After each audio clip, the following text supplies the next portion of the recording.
Hey, beautiful. So I'm going to make this really quick. I have to get my babies ready for school, but I did want to get on here and say really quick.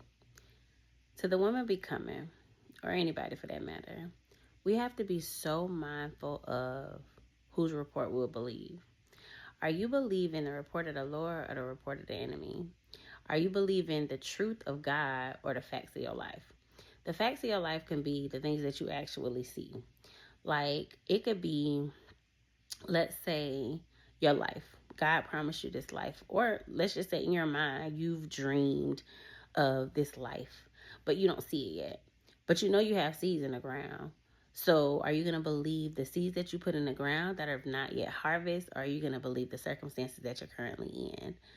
It's imperative that you believe the report of the Lord, because it's the enemy's job to delay you, to make you lose faith, to make you choose, let's say, a quicker route, or to give up, or whatever. It's definitely not for you to trust the word of the Lord or trust the things that God has promised to you.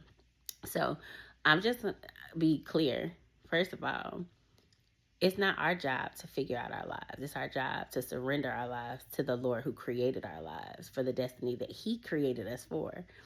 But it is the enemy's job to make sure that everything that we go through is delayed, that we give up on it, and that we just choose to not trust in the God that created us. What I suggest to you today is, if there's a belief in your heart, a desire in your heart, a dream that you know that is supposed to be yours, ask yourself, am I going to believe the things that I see with my own hands, or am I going to believe the report of the Lord? The report of the Lord is the things that tell you that you are fearfully and wonderfully made, even if you don't feel like it. The things that tell you that God does have a plan for your life, that he does have an expected end for you, and it's good.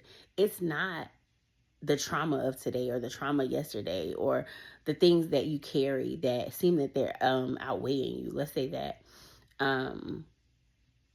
Trust God. Trust the report of the Lord. In this season, God is showing me so many different things, and he's showing me them so I can believe him over the testimony of the devil, right? The testimony of the devil could tell me, okay, boom. I'll use my business, for instance. I had a daycare business for 10 years. Those doors closed. A lot of people around me didn't understand why God told me to close it, but I do. And economically, to me, it really didn't make sense. But because I'm a person that surrenders to the Holy Spirit, I'm going to believe the report of the Lord, even if I can't trace it, because it's been God that's been consistently with me my whole life. It doesn't matter if it doesn't make sense from a societal point of view. As long as I'm surrendering to God, I know that my result is in his hand, right? So he's developing me a greater belief, a greater faith, a greater revelation of who he is and also who I am. He's stretching me. He's taking things away from me, but he's planting things back better than ever. And to be honest with you, if I had to be honest about the way in which he chose to show me all of these things, I wouldn't have chosen them for myself, because they make no sense. He's showing me himself in a greater light because he's choosing for me to be a greater light. Meaning, 1 plus 1, I've used this analogy before, is not 2, it's 11.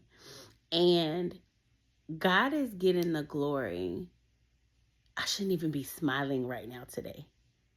Just from the many things that the enemy uses to dismantle me, I should be a ball. Like, I should be somewhere crying, depressed, sad, stressed out. And I just believe the report of the Lord. If I was, well, one day y'all will hear all of the different testimonies, because I will declare the glory of the Lord before I leave this earth in the land of the living for my life. But today, I will say, trust the report of the Lord. Don't believe the enemy. Don't believe the facts that you can measure up when you know that there's a God in heaven that believes that he created you on purpose, for purpose, in his timing. He will get the glory for your life as long as you don't give up. So to the woman becoming, trust our God. Have a good day, beautiful.